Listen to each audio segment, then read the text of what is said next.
When I got out of the car, I was going to run. I really was. I was so nervous about going in the church because all the bad memories. But, I was talking to Caden about that at the encounter. One life might have been lost, but 1,000's getting saved there. And that's my home church now, and I'm just glad to be there and be a part of it.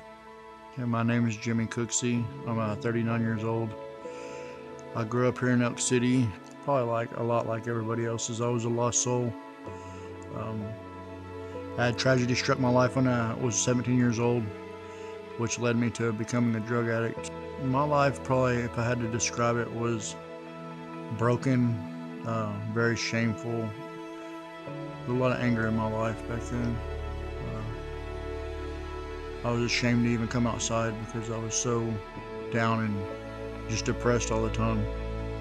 So I just stayed away from people. So I let 20 years of my life go to drug abuse. And 15 months ago, I got into trouble again and got into drug court and started going to NA. It was ultimately where I met up with Justin and Jimmy, and I was kind of telling them my story. And that back when this church was at this time I didn't know that they went to the Way Church. And I was like, I use drugs because I have a bad accident that happened at the bowling alley when my little brother was killed. And they was like, well, we attend that church. And they talked to me about it for about a month.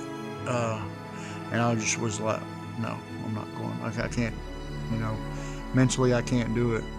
And I went home. That was on a Thursday, a week before I came. I went home and I was just thinking about it and talking to my parents about it. And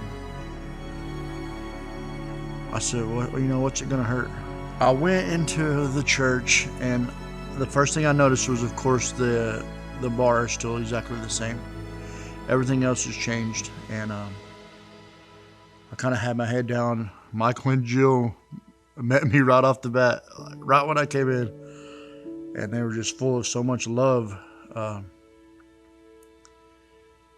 And I followed Jimmy. I didn't let Jimmy get out of my arm sight, and